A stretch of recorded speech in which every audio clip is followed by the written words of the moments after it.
मित्रों, आपको पुस्तक युग दृष्टा का जीवन दर्शन, लेखक श्री राम शर्मा आचार्य, वाङ्मय 1 पढ़कर सुनाते हैं। पृष्ठ 297 से जागृत आत्माओं से भाव भरा आग्रह।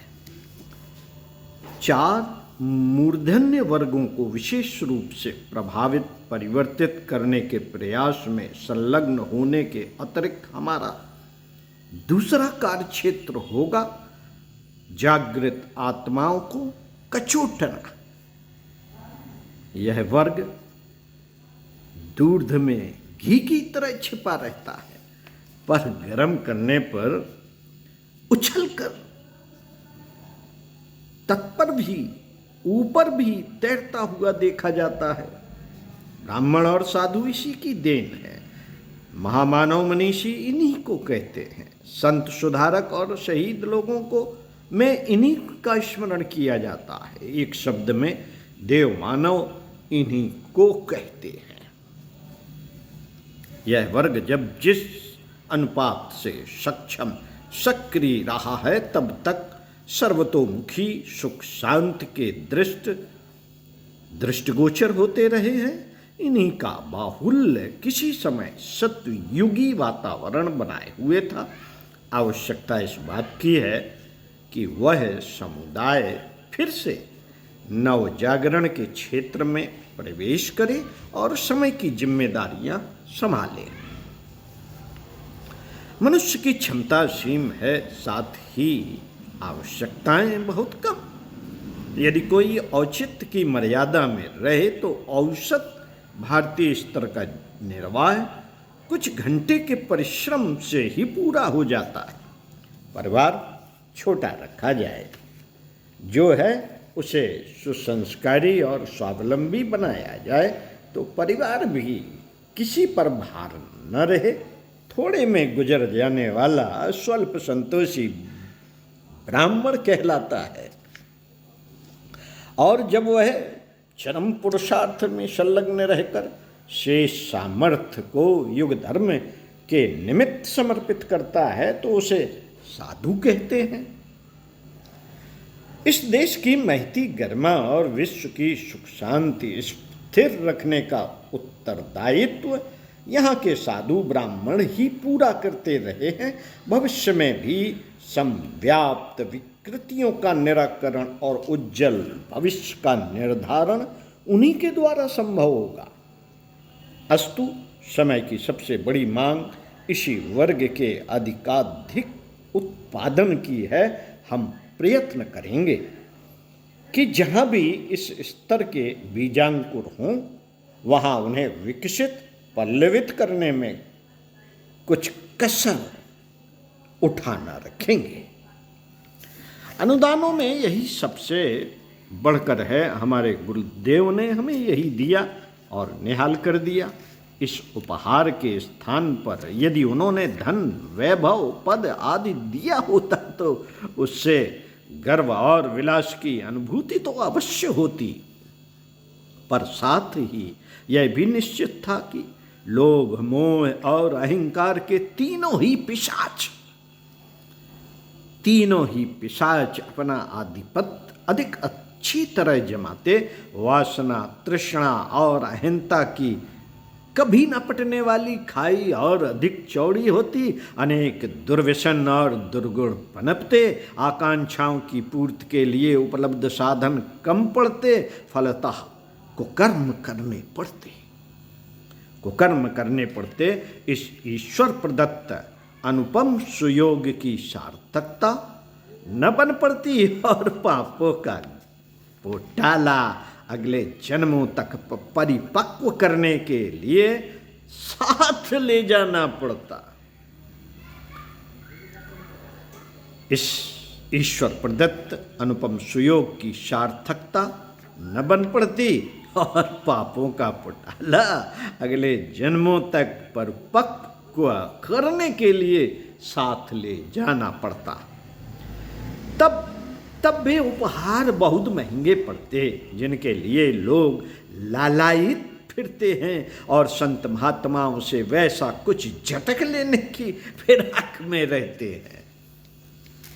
गुरुदेव ने हमें जो दिया है अद्भुत है, अनुपम है, वही हम अपने प्राण प्रिय परिजनों में से सत्पात्रों को देना चाहते हैं और उसी प्रकार निहाल करना चाहते हैं जैसे कि हम स्वयं हुए। सांसारिक दृष्टि से हम किसी प्रकार के घाटे में नहीं रहे, वरन औरों की तुलना में कहीं अधिक अच्छे रहे।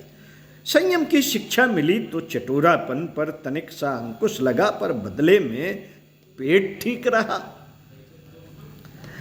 पेट ठीक रहा दोस्तों,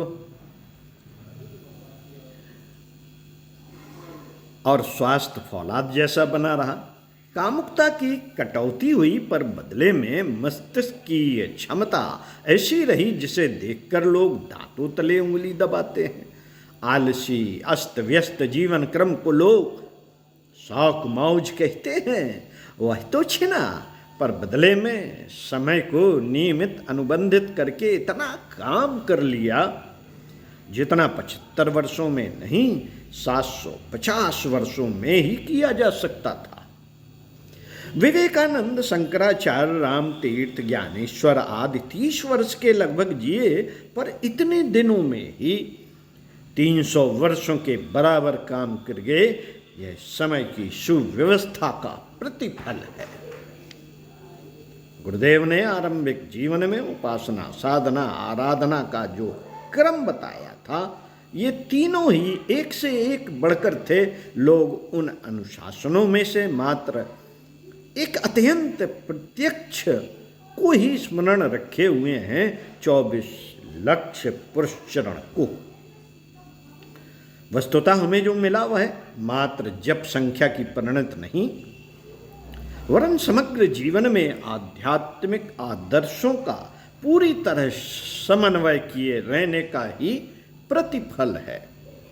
इसके लिए आवश्यक परामर्श और दबाव लेकर गुरुदेव ने हमारा कितना बड़ा उपकार किया, इसका अनुमान वे लोग नहीं लगा सकते जिन्हें धन और पद के अतिरिक्त और कुछ चाहिए ही नहीं, जो इतनी ही मर्यादा में वरदानों को सीमित रखते हैं, जिन्हें निरर्थक कामनाओं की पूर्ति ही आशीर्वाद प्रतीत होती है, जो लिप्साओं की हवस बुझाने के लिए संतों के कष्ट साध्य तप की जेब काटने को फिरा करते हैं, उन्हें ना भक्त कहा जा सकता है और ना शिष्य। मात्र जीभ हिला देने भर से कोई आशीर्वाद फलित होता नहीं, कोई आशीर्वाद फलित होता नहीं। उसके साथ तप का भी एक बड़ा अंश देना पड़ता है। किसी संत का तप लेकर अपना विलास वैभव बढ़ाना आध्यात्म तत्व ज्ञान से कोसों दूर की बात है। उसमें तो तपना पड़ता है। तप से ही प्रसुप्त शक्तियों को जगाते हुए मनुष्य महान बनता है। मनुष्य की अपनी इच्छाएं, योजनाएं बड़ी अनगढ़ होती हैं। उनमें प्रकारांतर से यश लाभ जैसे हेय उद्देश्य छिपे रहते हैं। अपने लिए हितकर क्या है, यह रोगी स्वयं कहाँ जानता है। उसे चिकित्सक के अनुशासन में चलना पड़ता है। चिकित्सक के अनुशासन में चलना पड़ता है। बच्चे अपनी दिनचर्या तभी ठीक रख पाते हैं जब अध्यापक का निर्देशन माने। हमने भी यही नीति अपनाई। गुरुदेव ने इतना ही कहा, हमारे परामर्शों को आदर्शों की कसौटी पर कसते रहना। यदि वे खरे हो तो अपनी अनगढ़ अक्ल को उसमें विक्षेप व्यतिरेक उत्पन्न न करने देना। इसी समर्पण को उन्होंने भक्ति का सार संक्षेप बताया और उसे अपनाए रहने के लिए सहमत किया। हम देखते हैं कि एक सुनिश्चित मार्गदर्शन में चलते हुए हमने सही रास्ता अपनाया और सही कदम उठाया। इस बीच अपने मन में भी अनेक योजनाएं आती रहीं। मित्र गण भी चित्र विचित्र परामर्श देते रहे, पर उन सभी को अनसुनी करके जिस मार्ग पर चला गया वह ठीक सिद्ध हुआ। इन दिनों हमारे अंतराल में ऐसे ही अनुयायी ढूंढने की बेचैनी है, जो अपना जीवन क्रम साधु ब्राह्मण की परंपरा अपनाकर संयम और तप से श्री गणेश करें, समग्र अध्यात्म का अवलंबन करें, मात्र पूजा पत्री से ही सब कुछ मिल जाने के भ्रम जंजाल में न भटके, उपासना साधना और आराधना की ये तीनों ही शर्तें पूरी करें जो आध्यात्मिक विभूतियां उपार्जित करने के लिए आवश्यक हैं। ऐसे लोगों को औसत भारतीय स्तर के निर्वाह से अपनी जीवनचर्या का नया अध्याय आरंभ करना चाहिए और कटिबद्ध होना चाहिए कि जो क्षमता बची है उसे भगवान के खेत में होने का, खेत में बोने का साहस जुटाएंगे। निश्चय ही यह साहस 100 गुना 1000 गुना होकर फलित होता है। हमने अपना श्रम, समय, मनोयोग, प्रभाव तथा धन समग्र रूप से भगवान के, समाज के सत्प्रयोजनों के निमित्त बोया है, उसी का प्रतिफल है जो लोगों को हमारे वैभव और चमत्कारों के रूप में दृष्टिगोचर होता है। कृपणता बरती होती और जादूगरी तथा चिड़ी मारी के धंधे को अध्यात्म माना होता तो औरों की तरह झक मारते और पूरी तरह खाली हाथ फिरते विभूतियां और उपलब्धियां जिन्हें भी अभीष्ट हैं उन्हें बीज बोने की रीत नीति पर विश्वास करना चाहिए। परामर्श तो हर तथाकथित मित्र संबंधी देता है, पर सत परामर्श देने की क्षमता किन्हीं परिष्कृतों में ही होती है और धारण कर सकना तो कुछ ही वरिष्ठों का काम होता है। नारद ने उपदेश तो अनेकों को दिया, पर उसे धारण कोई कोई ही कर पाए। जो कर सके वे धन्य हो गए। गांधी के प्रवचन और लेख अनेक ने पढ़े सुने होंगे, पर उनमें से हृदयंगम कुछ ही कर सके जिन्होंने वैसा साहस जुटाया वे विनोबा, नेहरू, पटेल, राजेंद्र बाबू, राम गोपालाचार्य आदि कहलाए। बात कहते सुनने भर की नहीं बनती, बात कहते सुनने भर से नहीं बनती, कदम उठाना और साहस करना पड़ता है। जो कर गुजरते हैं वे नफे में रहते हैं। आदर्शों पर चलने का मार्ग ऐसा है जिसमें आरंभ के दिनों थोड़ी कशमकश सहनी पड़ती है, पर बाद में तो संतोष और श्रेय दोनों ही मिलते हैं। हमारा जीवन इस मार्ग पर चला है। इतिहास के पृष्ठ उलटते हैं तो प्रत्येक महामानव को इसी राजमार्ग पर चलना पड़ा है। किसी पर भी आसमान से सोने चांदी के सितारे नहीं बरसे। सूक्ष्म शरीर की जागृत का लाभ मिलते ही हम यह प्रयत्न करेंगे कि जहाँ कहीं भी आत्माएं जागृत स्तर की हो, वे हमारा उद्बोधन, परामर्श, अनुरोध और आग्रह सुने, समझें कि यह समय ऐतिहासिक है। ऐसे ही अवसरों पर हनुमान, अंगद, नल, नील, केवट, सबरी, गीत, गिलहरी सहयोग के हाथ बढ़ाकर धन्य हुए थे। समय चूक जाने के बाद तो भारी वर्षा का लाभ भी नगण्य होता है। रेल निकल जाने पर अगली के लिए प्रतीक्षा करनी पड़ती है। जिनका अंतराल युग चेतना से अनुप्राणित हो, उनका एक ही कर्तव्य है कि न्यूनतम में निर्वाह करने और अधिकतम युग धर्म में विसर्जित करने की बात सोचें। यदि साहस साथ दे तो उसे कर भी गुजरे। इसमें संबंधियों, कुटुंबियों, मित्रों की सहमत मिलने की प्रतीक्षा ना करें। साथियों, क्या करें क्या करें, इस प्रश्न का इन दिनों एक ही उत्तर है, विचार क्रांति के युग धर्म का परिपालन करने के लिए एक निष्ठ भाव से जुट पड़े। आज की समस्याएं अगणित हैं, उनके स्वरूप और प्रतिफल भी भिन्न भिन्न हैं, किंतु यह मानकर चलना होगा कि सभी का निमित्त कारण एक है, चिंतन में विकृतियों का भर जाना। आस्था संकट ही अपने युग का सबसे बड़ा विनाश कारण है। इससे बड़ा दुर्भिक्षी और कोई नहीं हो सकता। निराकरण का उपाय भी एक ही है, उल्टे को उलटकर सीधा करना। उल्टे को उलटकर सीधा करना। यदि लोकमानस को परिष्कृत किया जा सके तो हर समस्या सरलता पूर्वक सुलझने लगेगी। नाली का कीचड़ साफ किए बिना मक्खी मच्छरों से पीटा छूटना कठिन है। हमें युग धर्म के रूप में विचार क्रांति को ही मान्यता देनी चाहिए और छिटपुट कार्यों में ध्यान बटाने, शक्ति खपाने की अपेक्षा इसी काम में जुट जाना चाहिए। इस मंत्र को गुनगुनाते रहना चाहिए कि एक ही साधे सब सदे और सब साधे सब जाए।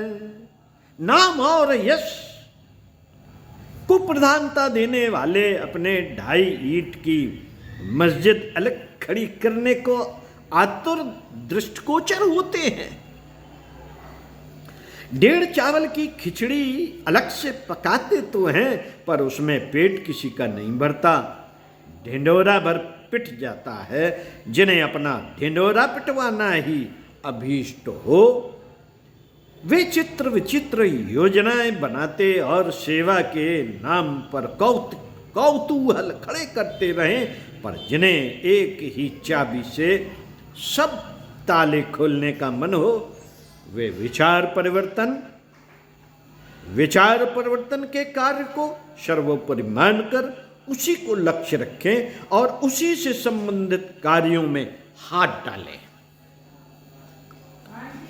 समय के कुप्रभाव से इन दिनों कोई व्यक्ति लोभ और मोह की पर्द से बाहर एक कदम नहीं रखता और पूजा पाठ से लेकर व्यवसाय और अपराध तक इसी निमित्त करता है। पूजा पाठ से लेकर व्यवसाय और अपराध तक इसी निमित्त करता है। समय के परिवर्तन का प्रत्यक्ष चिन्ह यहाँ से प्रकट होना चाहिए कि सब न सही जागृत आत्माओं में से जो जीवंत हों, वे समय को समझें और व्यामोह के दायरे में से बाहर निकलकर बाहर जाएं, बाहर आएं।